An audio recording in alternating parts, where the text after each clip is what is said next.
सुरुवातीला सर्वसामान्यांसाठी महत्त्वाची बातमी। इन्कम टॅक्सच्या स्लॅबमध्ये मोठा बदल करत सर्वसामान्य करदात्याच्या डोक्यावरचं आयकराचं ओझं कमी केल्यानंतर आता केंद्र सरकार जीएसटीच्या माध्यमातून दिलासा देण्याच्या तयारीत आहे। सूत्रांनी दिलेल्या माहितीनुसार मध्यमवर्गीयांच्या घरांमध्ये वापरल्या जाणाऱ्या दैनंदिन वापराच्या वस्तूंना 12% जीएसटीच्या स्लॅबमधून वगळण्याच्या हालचाली केंद्र सरकारनं सुरू केल्या। केंद्र सरकारवर जवळपास 40,000 ते 50,000 कोटींचा आर्थिक बोजा पडणार आहे। मात्र बिहारसारख्या राज्यातल्या निवडणुका लक्षात घेता हा निर्णय होण्याची शक्यता आहे। मात्र यामुळे राज्याचं उत्पन्न घटण्याची भीती व्यक्त करत पंजाब, केरळ, मध्य प्रदेश आणि पश्चिम बंगालसारख्या राज्यांचा या प्रस्तावाला विरोध आहे।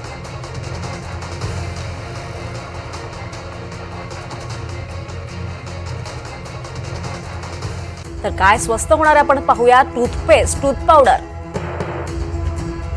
छत्री, शिलाई मशीन, प्रेशर कुकर, इस्त्री, गीझर, वॉशिंग मशीन, सायकल, 1000 रुपयांपेक्षा अधिक किमतीचे कपडे, 500 ते 1000 रुपयांदरम्यानच्या चपला, विविध आजारांवरच्या लस,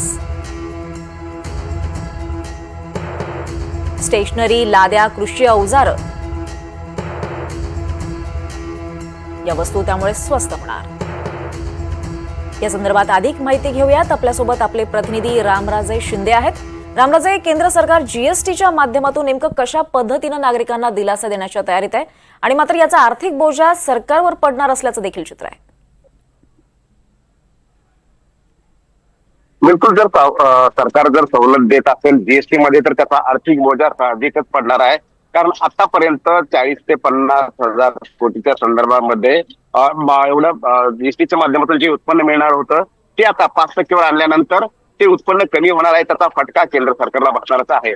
परंतु याचा फायदा सुद्धा सामान्य नागरिकांना होणार आहे, जे व्यापारी आहेत त्यांना होणार आहे, ग्राहकांना होणार आहे आणि या वस्तू ज्या आहेत त्या स्वस्त मिळतील। व्यापाऱ्यांना सुद्धा जीएसटी असल्यामुळं त्याचा परतावा मिळण्यासाठी सुद्धा वेळ लागत होता आणि त्याचबरोबर एवढ्या मोठ्या प्रमाणावरची रक्कम जी आहे ती अडकून पडत होती, ती आता 5% जीएसटी आणल्यामुळं ती रक्कम सुद्धा अडकून पडणार नाही आणि त्याचा फायदा जो आहे तो थेट ग्राहकाला सुद्धा मिळणार आहे। आता मुद्दा हाच आहे की विरोधक वारंवार हेच म्हणत आहेत की केवळ निवडणुका आल्यामुळं, कारण पश्चिम बंगालमध्ये आणि बिहारमध्ये निवडणुका आहेत, इतर काही राज्यामध्ये निवडणुका आहेत, त्यामुळेच हा निर्णय घेतला गेलेला आहे का? आणि त्याचबरोबर हा निर्णय जो आहे तो येत्या बैठकीमध्ये, जीएसटीच्या बैठकीमध्ये जो आहे त्याला अंतिम रूप देण्यात येणार आहे। त्याच्या अगोदरच काही राज्यांनी आक्षेप घेतलेला आहे।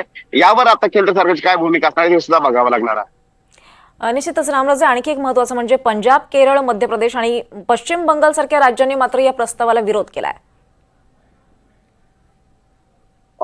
बिलकुल, कारण ही राज्य सर्वच विरोधी पक्षांची आहेत।